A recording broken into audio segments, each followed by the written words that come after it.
Hello, Norway family.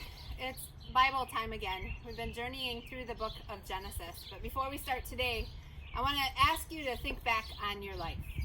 I bet if your life is like mine at all, there are points where you can feel really connected to God and like things are going right and things are going well because you're connected to God. And there are other times where things aren't going so well. You don't really see where God's acting at all. It's hard to figure out if God is even still with you at all. And then somehow it goes back up. It's like a proverbial roller coaster, if you will, of faith. Does that sound familiar to anybody? I'm hoping it does. It explains a little bit of my past, but it also explains the path of another major Bible character in the book of Genesis, and that would be Joseph. Joseph's story is actually one of the longest in the book of Genesis. It goes starting in chapter 37 all the way to chapter 50 at the end of the book. He's the pivotal link, if you will, from the stories of Abraham and Isaac and Jacob all the way to God's people ending up in Egypt and eventually as slaves in Egypt. Let's look into Joseph's story a little more and see a little bit of his roller coaster, if you will. At the beginning, in chapter 37, Joseph dreams of greatness, right? He has those great dreams that he tries to tell his brothers about.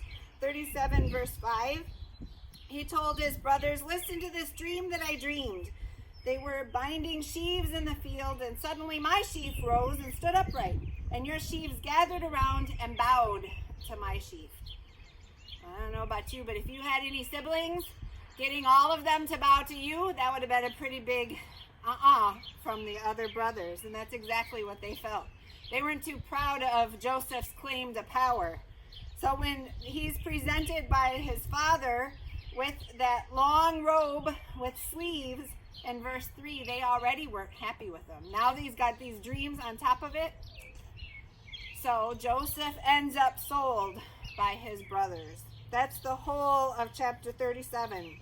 Chapter 37, verse 27. "Come, let us sell him to the Ishmaelites, and do not lay our hands on him, for he is our brother, our own flesh." So they agree not to kill him, but they still go along with selling him. Turns out they didn't have to do either because he was already snatched from the pit and ended up as a slave. As you go on in the story, he's tempted by Potiphar's wife. She wants to sleep with him. He says no because that would be a sin to God. So again, he's put in a bad situation. Because he says no, she gets mad at him and she has him put in jail. So now he's in prison. No hope of coming out of there again. But again, those dreams, his power to interpret dreams comes back. Even from the depths of prison, he ends up finding a voice, using the gifts God gave him, and he ends up interpreting dreams, which leads in chapter 41 to him being able to interpret Pharaoh's dream of the coming famine. And he ends up working then for Pharaoh and getting the Egyptians all set for the coming famine. Well, again, his brothers, they didn't know anything about the coming famine, so they're stuck with nothing to eat, eventually coming to Egypt and coming to Joseph for help. So if you fast forward all the way to the end of his powerful story, one of my favorite verses in all of Scripture is here. Chapter 50, verse 20.